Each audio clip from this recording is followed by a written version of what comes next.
Et bienvenue, c'est Samir, on est sur TPMY. Aujourd'hui, on va revenir sur plusieurs sujets, hein. On va faire du TPMP. Je rappelle qu'il faut absolument que vous continuiez à boycotter l'émission de TPMP de Cyril Hanouna. On lâche rien, ça continue, c'est une catastrophe. Il ne respecte même plus sa religion. Il n'a jamais fait de live le vendredi soir parce que c'est Shabbat, mais là on voit bien qu'il ne respecte plus sa religion, tout ça pour essayer d'augmenter ses audiences. Pathétique, minable. Ça c'est une chose. Mais aujourd'hui on va parler, comme vous le savez, il y a beaucoup d'anciens chroniqueurs ou autres, d'anciens employés d'Hanouna qui témoignent contre lui ou qui vont témoigner contre lui prochainement.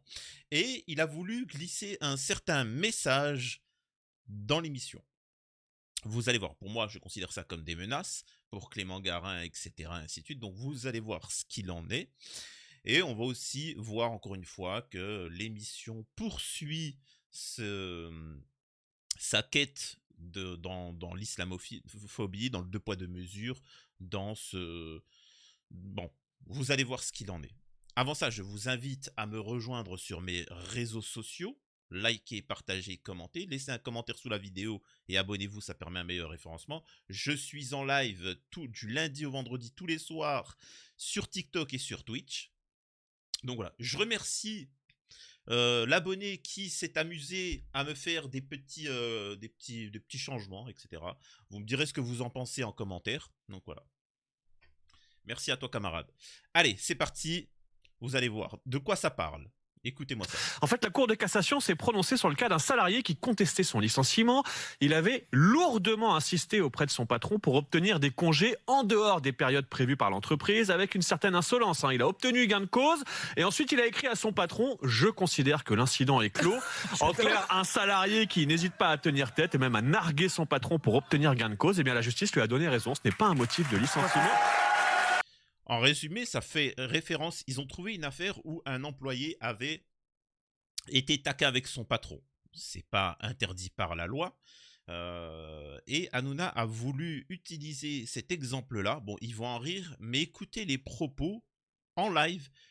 Enfin, vous allez voir, ça va être une dinguerie. En fait, il explique qu'il ne respecte pas la loi et que si demain il devait arriver un truc comme ça, ça confirme les propos de Clément Garin quand il dit qu'il a subi des menaces, quand il dit que... C'est-à-dire qu'en fait, il le dit ouvertement, Hanouna. Hanouna, il le dit ouvertement que Clément Garin a raison, mais il t'explique que... Il va vous expliquer la stratégie. Ça, c'est une très bonne nouvelle. C'est pas incroyable ça? Mais si c'est légal, ça veut dire qu'on peut être insolent avec vous. Très très bonne nouvelle. Alors je t'explique, moi la légalité... Laisse les yeux déjà quand tu parles. Demain t'es pas là. Demain t'es pas là. Laisse les yeux. Là, il a démarré en disant « Moi et la légalité ». Je vous dis alors moi ça, cette décision, mais je vous le dis, elle ne tient pas ici. C'est la loi. C'est la cour de casse. Non, mais Ça pouvait écoute-moi rien bien. contre. Pour lui, hein, ça ne tient pas. C'est-à-dire qu'il n'y a pas de justice, il n'y a pas de justice française, il a sa propre justice, il fait ce qu'il veut. Donc si un chroniqueur a une remarque, lui, il le règle d'une autre manière avec les points. C'est ce qui... Bon, alors c'est un personnage qui joue, et les gens fragiles, effectivement, il leur met la pression comme ça. Écoutez, la suite, c'est juste dingue, et vous savez très bien, Hanouna, quand il y a des moments, il rigole ou il rigole pas. Regardez ça. C'était la dernière de médaille. Cyril, vous pouvez pas remettre en cause la Cour de cassation. Qu'est-ce que tu vas faire toi? La Cour de cassation et moi, on t'emmerde.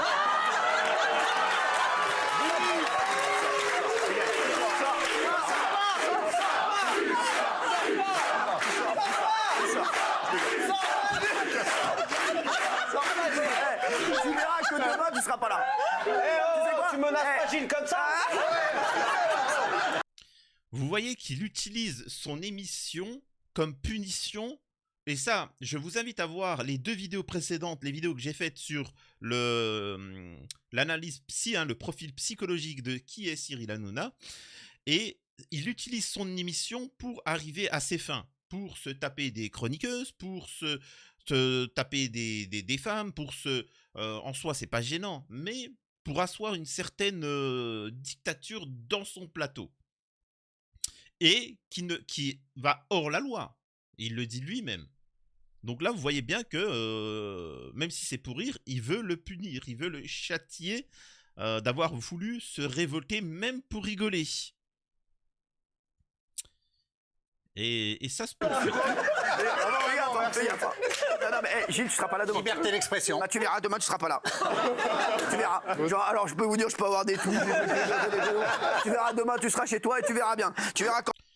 Là, il dit bien, vous voyez bien, je peux avoir des tweets, ce que vous voulez, et ainsi de suite. Demain, tu ne seras pas là. C'est un châtiment. Et Gilles Verdez dit bien, même si c'est pour rigoler, on voit qu'il est touché au vif, Hanouna. Il lui dit liberté d'expression. Ah ok, ben tu seras puni. Si tu as une liberté d'expression dans tes PMP, voilà. Il y a des moyens pour te nuire assez facilement. Incroyable. Et là, comprenez bien, en fait, il faut prendre tout ça dans le narratif TPMP, la situation, le boycott, le fait qu'il y en a beaucoup qui commencent à parler sur Cyril Hanouna. Tous ces éléments-là ne sont pas anodins, ce qu'il est en train de faire. Là, il est en train de vous glisser un message, tout du moins pour les anciens chroniqueurs qui vont parler. Et je ne parle pas que de Clément Garin. Clément Garin, c'est à la base, hein, la sauce qui se prépare sur Cyril Hanouna. Clément Garin, il n'avait rien dit derrière. Là, vraiment, tu en as beaucoup qui vont parler et ça va faire effet boule de neige. Donc, il faut continuer à soutenir ces gens qui vont parler et voilà. Bon, écoutez. Déjà, c'est salaire divisé par 2. Hein. Non, mais ça veut dire qu'on a le droit, vous, de vous harceler. Non, mais les gars, allez-y, allez en cours de cassation. Le temps que vous alliez en cours de cassation et que vous fassiez les procès, je vais faire des recours. Vous savez quoi? Je vous le dis. On a le droit de harceler. On a le droit de vous harceler. On a le droit de te faire chier. Là, il mentionne bien la force qu'il a, c'est-à-dire que qu'il a le pouvoir de... C'est-à-dire que même si vous êtes dans votre droit, lui a les moyens de faire des recours, de vous... c'est comme ça, malheureusement, c'est la justice en France. On peut te faire patienter pendant 10 ans, te faire la misère pendant 10 ans, même si tu es dans ton droit, et tu peux perdre, etc. Tu n'auras pas les... Il le dit ouvertement, c'est génial. Et tu peux rien faire. Bah oui. Parce qu'à un moment, je suis plus le patron, je vais aller chez vous, je vais vous défoncer. Je t'explique. Tu vas voir. Je vais aller chez lui, je vais lui péter le nez, tu vas voir. Allez, il n'y aura pas de patron là, tu verras. Allez. Non. Là, clairement, donc, Clément Garin, quand il dit qu'il a été, qu'il n'est pas bien, etc., c'est bon. Là, en fait, on a la preuve. Il le dit ouvertement. Il ne s'en cache pas. Ce n'est pas de la diffamation. Enfin, Clément Garin, ce qu'il dit, ce n'est pas de la diffamation. J'ai envie de dire, c'est même dépassé ce qu'il dit Clément Garin. Moi qui connais aussi bien le sujet TPMP, Hanouna et les coulisses, ce qu'il dit, c'est dépassé. Parce que même Hanouna, il le dit clairement et ouvertement. C'est incroyable. Alors, en fait, là, il est en train de dire juste une chose. C'est, je résume hein, cette séquence. Pas de souci à Clément Garin ou n'importe qui. Attaquez-moi en justice. Faites-moi tomber mon émission. Il n'y a pas de souci. Continuez, boycottez-moi. Par contre, une fois que je suis plus patron, on va se voir, moi et mes camarades, on va se voir comme ça dans la rue, incognito. On va s'occuper de ton cas. C'est ce qu'il est en train de dire, Cyril Hanouna. Incroyable. Et ça, l'Arcom, elle est où? Oh, c'est bon. Faut se réveiller, faut signaler ça. Hein. Incroyable. Partagez ce passage-là et signalez à l'Arcom, mais moi je vois ça comme des menaces. Bref, passons maintenant au deuxième sujet de la soirée. C'est concernant, justement, encore une fois, cette haine viscérale qu'a Cyril Hanouna envers les enfants palestiniens. C'est comme ça. Alors, être humain, tout simplement. C'est ce qui me réveille. Et donc, ils vont faire un débat concernant, comment elle s'appelle celle-là, Elisabeth Lévy. Elisabeth Lévy qui va dire que ce qui pose le problème dans la vie des juifs en général, c'est ça vient des musulmans. Bien évidemment, il n'y a pas de souci. Moi, je suis pas là alors on va discuter un petit peu de mon point de vue ou autre, mais c'est pour vous montrer comment on peut vous manipuler dans les médias et comment vous, tous, l'Europe, Moyen-Orient, machin, comment vous allez aller à la guerre mondiale. Comment vos ancêtres à la pire... Vous savez, rappelez-vous la Première Guerre mondiale. Quand vous en pensez, vous dites « Ouais, c'était des patriotes, c'était des héros de la nation. » Mais en fait, ils se sont battus pourquoi? Ce qu'on retient de l'histoire, c'est qu'il y a un duc, un duc qui s'est fait flinguer, c'est parti en cacahuète. Mais en soi, pourquoi? Vous seriez incapable d'expliquer en détail de vraies raisons concrètes de pourquoi il y a eu la Première Guerre mondiale. Concrète, hein. Rien. Par contre, on sait qu'il y a eu des millions de morts, qu'il y a eu un carnage, ça a traumatisé les gens. Et par contre, vous inquiétez pas, parce que 40 ans après, on fera de jolis films de vous, avec des belles tenues en disant « Hey, Johnny !» Enfin non, bon, « Hey, Francis, attends, on va quand même pas se laisser faire par Sigmund. » Et puis t'as la même chose de ce côté-là. Ouais, et puis ça se bat. Voilà, mais en attendant, t'as été flingué. Mais c'est ceux qui ont fait les films, c'est ceux qui sont restés à l'arrière. Hein. Sinon, tout le reste, la population française, ils ont dégusté, tu vois. Mais bon. Et vous allez y arriver comme ça. Et comment on fait ça? Comment on manipule un débat?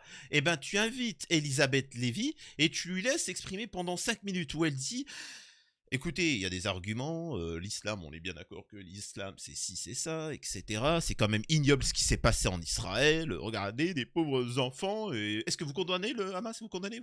Voilà, bon. C'est fini. Et en face, vous ne mettez pas Karim Zeribi, vous ne me mettez pas moi, vous ne mettez pas Youssef Indy, vous ne mettez pas des gens qui peuvent s'exprimer ou répondre. Non, vous mettez Nasser. Nasser qui est Géo, c'est un animateur au Club Med. Ce n'est pas une blague que je suis en train de vous dire. Le mec est animateur au Club Med. Et c'est lui qui va devoir défendre le point de vue et regarder ce qu'il va dire. C'est-à-dire qu'Elisabeth Lévy, elle a été très pertinente. Enfin, pertinente. C'est pas le bon terme. Elle a été très piquante en donnant même si c'est des faux arguments, des faux chiffres, elle a attaqué. Et regardez ce qu'il va dire l'individu. Moi, je vous connais pas, mais moi, je vous ai vu à la télévision. Je vous ai jamais vu prôner de l'amour. Du matin, j'allume, je prends un café, je vais sur CNews, que j'aime bien Pascal Pro, je vous vois cracher sur l'islam. Le soir, je rentre après une balade de vélo, on arrive à...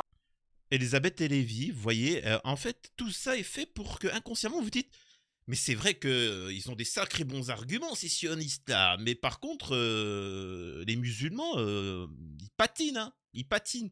Et quelques années plus tard, vous vous retrouvez en guerre civile et que la France, bon, après, il restera plus que 20 millions d'habitants, tu vois, tout sera détruit, mais il n'y aura pas de chômage après, croyez-moi. Voilà le but. À 21h15, je remets islam. Et qu'est-ce qui vous arrive, Mme Lévy? On vous a filé un mauvais couscous à manger quand vous étiez petite? C'est le petit Kader qui vous a volé votre trousse? Qu'est-ce qu'on vous a fait, Mme Lévy? Vous trouvez ça drôle? Moi, je trouve tout drôle, moi. Eh ben oui, vous trouvez ça drôle, mais... Et là, Elisabeth Lévy, elle a inversé le rôle. Vous vous rappelez de la déculottée que Karim Zeribi a fait à TPMP. Quand eux, ils étaient là, ils ignoraient... Par exemple, il aurait pu dire, excusez-moi, mais là, il s'agit quand même de dénoncer ce qui est en train de se passer en Palestine. C'est quand même destruction massive, des milliers d'enfants et de nourrissons qui sont... Non. Là, il dit quoi? Moi, je trouve ça tout drôle. Vas-y, peut-être que t'as pas assez mangé. Le couscous t'est resté en travers de la gorge. C'est quoi ça? Pourtant, il y en a qui savent s'exprimer.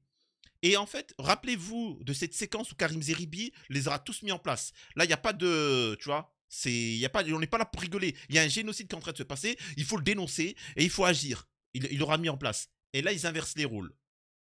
C'est-à-dire que... Et encore une fois, ils sont en train de dire que c'est les musulmans qui défendent la Palestine. Le monde entier dénonce ce qu'il se passe actuellement. Ce n'est pas une question de religion. Il y a des catholiques, il y a des chrétiens, et il y a des juifs chez les Palestiniens.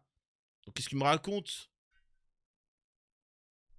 Le Liban, alors le Liban, il est à 45%, bon, on va dire à moitié chrétien. Et t'as des fans zouz, n'importe quoi, désabonnez-vous, n'importe quoi, des chrétiens chez les arabes, n'importe quoi, désabonnez-vous. Oui, je sais que pour toi, Jésus, les blonds aux yeux bleus, il fait du surf, et que c'est la France qui a créé le christianisme, les chrétiens. Oui, d'accord, Billy. Il y avait des empires chrétiens en Afrique, que de noirs, hein. Que le christianisme n'était pas développé, n'existait même pas en France, tu vois. Tu vois, Billy? Tu sais? Il faut que tu comprennes, Billy, que toi, ça fait juste 500 ans peut-être que ta famille est chrétienne. Allez, 600 ans, allez. Il faut que tu comprennes qu'en Palestine, t'as des chrétiens depuis 2000 ans. tu vois, de famille en famille, depuis 2000 ans. Bruti va. Il écoute tellement le narratif, qu'il pense que, parce qu'en fait, on leur a expliqué le narratif pour vous préparer à la guerre, qu'il y avait des agressions contre les chrétiens en Moyen-Orient. Mais mec, c'est la moitié de la population, qu'est-ce que tu me racontes? Incroyable. Bref, donc vous voyez bien que cet individu, il sait pas s'exprimer. Mohamed Merah, vous ils sont trouvez ça à drôle? vomir, mais même Les parlez pas crimes de du Merah, Hamas, madame, vous trouvez vous ça mélangez drôle? tout. Non, vous je ne êtes mélange toute pas la tout. journée en train de cracher. Voilà, donc là, elle a retourné la veste, alors que ça aurait dû être la personne qui dit, mais madame, vous trouvez ça drôle ce qui se passe, les 4000 enfants qui viennent d'être éliminés, j'ai bien dit enfants, hein. Après on peut parler des nourrissons, machin, est-ce que vous trouvez ça drôle, comme ce qu'a fait Karim Zeribi? Là, elle a retourné la chose, tu vois. Et c'est comme ça qu'on vous manipule, et c'est juste ignoble. Après j'aurais aussi un message concernant les Tunisiens. Par contre, ça, les Tunisiens, je suis désolé de vous dire ça, c'est pas acceptable. Là, je vais plier en quatre les Tunisiens, c'est inacceptable. Je vous préviens, à partir de maintenant, je vais boycotter les Tunisiens tant qu'ils ne vont pas régler cette problématique, parce que c'est grave. On ne peut plus accepter ça et je pense qu'il faut que vous soyez tous solidaires avec moi pour qu'on boycotte la Tunisie tant qu'ils n'ont pas réglé une certaine problématique. Vous verrez après pourquoi. À un moment, il faut arrêter de déconner. Donc, si tu es abonné à ma chaîne et que tu es tunisien, il va falloir rendre des comptes. Vous allez voir après pourquoi je parle de ça. Donc là, après, nous avons Moundir, Moundir qui, ému, s'exprime sur TPMP. Voyons voir ce qu'il va dire. Est-ce que ça va être quelque chose d'intéressant? Est-ce qu'il va dire qu'il appelle à un cessez-le-feu, il appelle à la paix, et ainsi de suite? Voyons voir ce qu'il va dire. Madame Lévy, nous musulmans, on s'excuse. C'est vrai, on s'excuse d'avoir sauvé la France lors de la Deuxième Guerre mondiale, conquise en 3 jours, seulement par le nazisme lors du Blitzkrieg. Nous sommes allés au front avec des prières qui visiblement ne dérangeaient personne à cette époque-là. Pendant que la majorité des Français collaboraient bien à l'abri et qu'une infime minorité de héros résistait difficilement tant la délation sévissait. Nous, musulmans, Madame Lévy, on s'excuse. On s'excuse parce que l'imam de la mosquée de Paris, Abdelkader Mesli, qui a sauvé des juifs de la xénophobie du gouvernement, il abritait et les déclarait à l'autorité comme musulmans pour les protéger. Regardez-moi, s'il vous plaît. Non, écoutez, je vais vous regarder, mais il a risqué sa vie pour celle d'autrui, pour des autres qui pensaient différemment de lui. Et il a été à la Gestapo. Ça, c'est un nom qui doit vous parler sûrement. Torturé puis déporté à Dachau. Ça veut rien dire. C'est pas méchant ce que je voulais dire. Vraiment. Ça veut rien dire. Ton ancêtre peut être un héros, tu peux être une crapule. Ton ancêtre peut être une crapule et tu peux être un héros. Ce n'est pas des arguments factuels. Ce ne sont pas des arguments factuels. En Algérie, il y a eu un génocide. Les Français, l'État français a fait un génocide. Alors vous n'êtes pas, vous n'apprenez. Je suis né en France, j'ai grandi en France. On l'apprend pas dans les cours d'histoire, mais sachez que quand les Français ont colonisé l'Algérie, plus de 60% de la population a été génocidée. Quand ils sont partis, ils ont tout cramé, ils ont tout détruit. Il y a eu des millions de morts, ça a été un génocide. Juste que les Algériens, ils ont, voilà, on va pas chouiner, mais on va pas remettre ça. On va pas aller vers Billy, François, c'est toi le coupable. Non, les responsables, ce sont les dirigeants qui ont fait cette colonisation, qui ont... Mais la majeure partie des Français, ils étaient dans leur coin comme maintenant. Maintenant, en France, on est en train de soutenir l'État israélien, on est en train de soutenir l'Ukraine. Mais vous, Français, est-ce que vous avez envie de soutenir l'Ukraine ou la Russie? Non, vous voulez juste manger correctement, vivre à votre faim. Et pourtant, l'histoire marquera que la France a soutenu l'Ukraine. Vous voyez ce que je veux dire? Mais les Algériens, ça, ils en sont conscients. Ils sont pas en train de dire machin, etc. Mais je sais pas ce qu'il est en train de raconter, lui. Là, on parle d'actuellement. On s'en fout de ce qu'ils ont fait les musulmans avant ou je sais pas quoi. Oui, ils essayent de nous tomber. Il faut dire que là, votre narratif est là pour créer de la haine. C'est eux qui importent le conflit israélo-palestinien. Et que voilà, tant pis. Par contre, tu peux dire, nous, en tant que musulmans, il aurait pu dire, nous, en tant que musulmans, on voit que vous nous crachez à la gueule alors qu'on a fait des sacrifices pour vous. Demain, si un nouveau petit barbu, il apparaît, démerdez-vous. Là, il n'y a plus de solidarité. Parce que quand on est solidaire, par exemple, il aurait pu dire un truc comme ça. Il aurait pu dire, on s'en fout, c'est pas le sujet. Le sujet, c'est ce qui se passe en Palestine. La Palestine, ce n'est pas un sujet de religion. Pourquoi il nous parle de ça ? Il ne s'agit pas ici d'être en solidarité avec qui que ce soit, de marcher pour la Palestine ou Israël, on s'en fout. Le problème, c'est cesser le feu. Il faut qu'il y ait plus de morts. Je m'en fous que tu te crois supérieur, que tu aies raison ou pas. Il faut stopper ce génocide. Point. C'est difficile. J'ai discuté avec des amis. Ouais, mais ils ont une vision. C'est des personnes d'origine. Enfin, il y en a une personne d'origine maghrébine qui m'avait dit ça. Eh, ça serait cool, un maghrébin musulman à la tête de président de la République de France. Alors pas pour, attention, hein, pas pour ce que je veux dire par là, il me dit c'est pour l'image, bien évidemment, hein, c'est pas pour certains, je les vois, ouais, pour appliquer la charia, non, non, non. Mais je lui dis, mais en fait, ça sert à quoi? Pour l'image, c'est bien, ça montre qu'on... Mais je m'en fous. Tu peux mettre le plus gros raciste de tous les temps, mais s'il fait en sorte que tout le monde vit correctement, moi-même, en tant que citoyen français et musulman, si on peut vivre correctement, je m'en fous. Je vous ai déjà dit, vous me mettez un écureuil, je m'en balèque. Tu vois, c'est ça, je m'en fous. L'important, c'est en fait, on oublie en France, et c'est ça la plus grosse problématique en France. Si vous n'avez pas l'habitude de voyager, je vais vous expliquer comment ça se passe. En Allemagne, il y a tout autant de racistes qu'en France. En Angleterre, il y a tout autant de racistes qu'en France. Dans le monde entier, il y a tout autant de racistes qu'en France. Par contre, la France a cette caractéristique de juger sur les apparences. Je vais t'expliquer. Gunther, qui vit à Berlin, quand il voit un arabe, il dit « Je n'aime pas les arabes !» Comme Géraldine. Mais tu travailles bien, donc je t'embauche et je vais te mettre responsable. Mais je te donnerai pas ma fille. Hein? Vous voyez ce que je veux dire? Il va quand même lui donner l'opportunité de se développer dans son entreprise parce que ça va lui rapporter de l'argent. En France, non. En France, c'est que sur les apparences. Et ça, tu peux retrouver même ça en politique. Dans ton parti de gauche ou de droite, quand quelqu'un fait une dinguerie, il va rester en place. Alors que dans les autres pays, ils vont le dégager. Mais nous, c'est pas grave. C'est du... Et ça, tu le retrouves dans tous les domaines. Regardez le cinéma français. Enfin bon, il faut boycotter le cinéma français aussi. Mais regardez les films français, c'est toujours les mêmes acteurs. C'est toujours les mêmes acteurs. Tu ne peux pas rentrer, tu ne peux pas sortir, comme ça. C'est pas qu'une question de... On donne pas l'opportunité aux Noirs, aux Arabes, aux musulmans. C'est faux. On donne pas l'opportunité aux autres, point à la ligne. C'est des castes. Il y a, dans le milieu du cinéma, ça se passe de père en fils. Tu vois, c'est comme ça. Si tu es issu de milieux sociaux défavorisés, bah, tu resteras ça, tu vas avoir des difficultés. Et si tu veux t'en sortir, il faut le faire toi-même. Donc, c'est ça la problématique en France. Je ne sais pas ce qu'il est en train de nous raconter ou nous dire, mais bon. Et là, nous avons le génie intellectuel Cardoz qui vient et qui s'exprime. Regardez-moi ça. Pas choqué parce que je considère que ce sont des questions que la société doit se poser. Et la société, elle doit se poser ces questions en essayant d'y répondre, pas en répondant à côté. Parce que là, toutes les réponses que vous faites, c'est une réponse sur l'histoire, c'est une réponse sur l'amour, une réponse sur l'amalgame, mais vous répondez jamais à la question en fait. C'est une question à laquelle... D'accord. Il n'y en a pas, et il a raison en soi ce qu'il est en train de dire, mais il n'y en a pas un qui est capable de dire que la Shoah, c'est qui? C'est les musulmans? Non, on est bien d'accord que c'est les Occidentaux qui ont fait ça.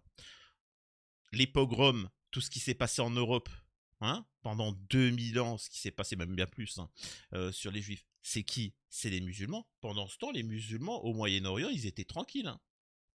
Ils étaient protégés. Vous n'avez jamais entendu d'histoire au Maroc, en Algérie, en Tunisie, en Libye ou machin, où il y a eu des pogroms, où il y a eu des trucs comme ça. Non.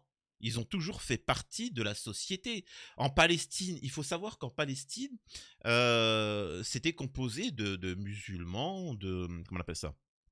De chrétiens et de juifs. C'est des populations occidentales qui sont venues s'installer. Ce ne sont même pas des juifs eux-mêmes. Il faut savoir que les populations qui sont venues en Israël ne sont pas juifs. Hein. C'est des populations occidentales qui sont venues et qui ont foutu la merde.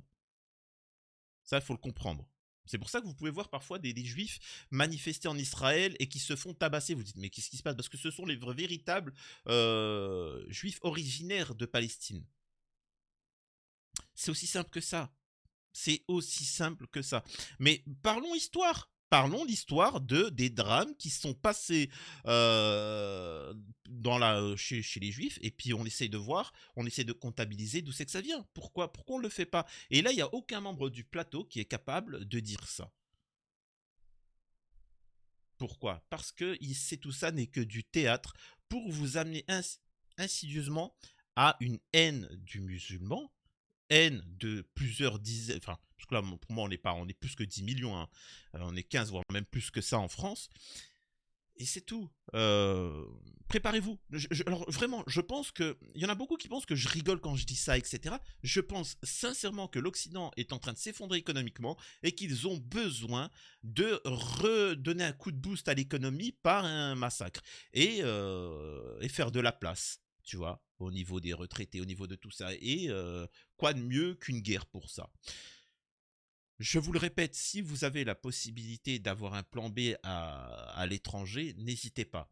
Ne tombez pas dans le panneau de ce qu'ils vont vous dire. C'est-à-dire qu'au bout d'un moment, vous écoutez les médias. Regardez, s'il vous plaît, prenez cet été. Vous étiez comment cet été? Bien, correctement, vous partiez en vacances, etc. Machin. Il n'y avait pas TPMP, il n'y avait pas les médias, ils étaient tous en vacances. Ça se passait bien. Du moment où ils sont là, tu vois les tensions arriver. Incroyable. Et là, moi, pour un appel à la solidarité en France, je suis pour qu'on fasse un blocus pour la Tunisie. Il faut vraiment qu'il soit sanctionné. Hein. D'ailleurs, de toute façon, j'ai fait une requête pour les condamner au niveau de l'ONU. Non, mais c'est gravissime. Et là, honte sur vous, la Tunisiens, pour ce qui vient de se passer. Si vous n'êtes pas au courant, vous savez l'imam Chalgoumi, celui qui a un AVC H24, je crois qu'il fait des phrases qui n'ont ni queue ni tête. Eh ben, les Tunisiens l'ont déchu de la nationalité tunisienne. Il ne pourra plus jamais retourner en Tunisie. Ce qui veut dire qu'on va devoir se le taper en France H24. Horrible! Vous avez pas honte? Déjà, on se le donnait, un week-end sur deux, tu vois, une semaine sur deux. Vous le prenez, on le prend, tu vois. C'est l'enfant qu'on veut pas. Non, mais vas-y, tu vois. Et là, maintenant, vous nous faites ça?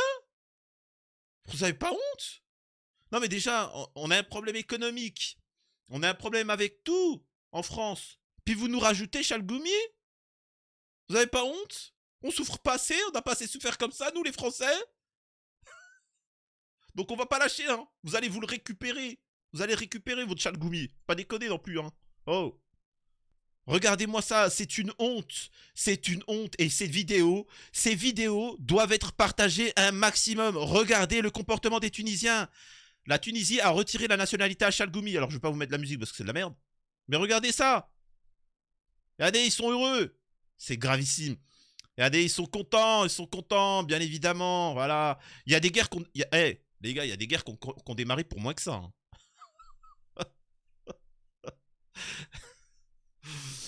T'imagines, t'as des responsables tunisiens et premier degré. Oh, jamais que la guerre démarre, vous ne récupérerez jamais Chalgoumi.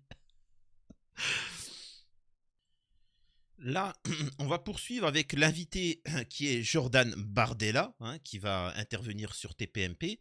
Et en fait, il ne s'agit pas de guerre civile musulmans contre non-musulmans, faut pas être bête.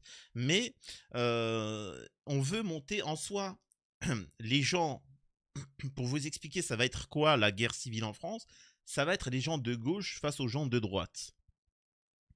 Voilà. C'est aussi simple que ça. On ostracise la LFI. Vous savez très bien de ce que je pense, moi, de la LFI, de tous les partis. Mais on ostracise la LFI, qui représente quand même presque un tiers de la population en France. Et en plus de ça, les musulmans, parce que généralement, ils ne votent pas, contre l'extrême droite française, qui représente aussi presque un tiers, et ainsi de suite. Donc... Et en fait, on monte les tensions. Mais en soi, ça va être du français de souche qui va se battre contre du français de souche. Retenez bien ça, hein, comme toujours. Hein. Comprenez que le musulman servira, musulman et aussi français de souche, mais le musulman est, comment on appelle ça, n'est que la clé de voûte, tu vois. C'est que le moyen pour accéder à la guerre et à la guerre civile. Donc voilà. Emmanuel Macron appelle à un cessez-le-feu à Gaza. Jordan Bardella n'est pas d'accord avec lui et explique pourquoi. Je n'ai même pas envie de montrer. Hein. Et là, moi, je vous le dis une chose. Je suis... En fait, chacun fait ce qu'il veut. Moi, je suis pour qu'on ferme les yeux. Qu'on laisse Israël se démerder tout seul. Parce qu'à l'heure actuelle, il faut savoir que l'armée française, l'armée italienne, l'armée américaine, l'armée anglaise est là pour supporter et soutenir Israël. Moi, je suis pour qu'on les laisse faire. Et vous verrez que les pays arabes qui sont voisins vont intervenir. Mais c'est aussi simple que ça. Mais bon, pas de souci. Et là, je peux vous dire que Jordan Bardella, ça sera le premier à souhaiter la paix, ainsi de suite. Bref. La France insoumise pourrait s'appeler la France islamiste. Et Jean-Luc Mélenchon, la France insoumise pourrait s'appeler la France islamiste. C'est-à-dire que M. Mélenchon, il épouse toutes les thèses des fondamentalistes islamistes. Quand on a une députée, Madame Obono, qui est membre de la France insoumise, qui s'exprime en disant que le Hamas n'est pas une organisation terroriste, mais un mouvement de résistance, on a tout dit. Le rêve de Jean-Luc Mélenchon, et c'est très irrespectueux pour eux d'ailleurs, ils pensent qu'en étant le plus tolérant à l'égard du terrorisme, le plus tolérant à l'égard de l'idéologie islamiste, il pourrait avoir le vote des Français de confession musulmane dans les banlieues. Donc le plus cynique dans cette affaire, c'est lui et c'est son mouvement qui, je crois, a perdu toute forme d'honneur et qui est très irresponsable sur la forme. Vous vous souvenez que pendant les émeutes au mois de juillet, M. Mélenchon avait refusé d'appeler au calme. Incroyable. Bon, c'est quotidien. Et encore une fois, il ne faut pas oublier de boycotter TPMP. Il ne faut pas s'arrêter jusqu'à que cette émission s'arrête. Et vous voyez bien, et ça se passe qu'en France. Hein. Cette violence dans les médias, dans la société, c'est uniquement en France. Dans la majeure partie des pays, ils appellent un cessez-le-feu, il y a des manifestations qui sont autorisées, et ainsi de suite, etc. Il n'y a qu'en France où il y a cette problématique. Je me demande pourquoi. Tout est fake. Je vous mets un dernier passage pour vous montrer à quel point ça n'a pas de sens. D'ailleurs, tous les mouvements qui utilisent la violence, qu'ils soient d'ultra-gauche ou d'ultra-droite. Écoutez. Et je pense que la démocratie, c'est précisément le pouvoir la violence des mots. C'est-à-dire que là, on a le droit de ne pas être d'accord. On a le droit, je ne vais pas vous dire c'est invectivé, mais on a le droit d'être dur dans les termes. Parce que c'est ça la démocratie. Donc, il t'explique que la démocratie, le pouvoir doit appartenir au peuple, hein, en soi, hein, je résume. Ils vous disent que non, la démocratie, c'est la violence des mots. C'est-à-dire qu'on a le droit d'être machin, etc., machin. Je veux bien, mais les Français aimeraient bien que vous ayez le même discours concernant les terreaux, les pédos, les violeurs, les agresseurs, les meurtriers. Pourquoi vous ne le faites pas contre ceux qui trahissent les intérêts de la France? Pourquoi vous ne le faites pas? On aimerait bien même plus que la violence des mots. Tu vois, la violence de la justice, de la condamnation. Pourquoi vous ne le faites pas? Tout ça, ça n'a ni queue ni tête, il vous embobine. Vraiment. Et je vous dis une chose, hein, et je l'ai déjà dit depuis longtemps, c'est peine perdue. On va sur le mur, on y va à la guerre, malheureusement. C'est pour ça que je vous dis, pensez à un plan B.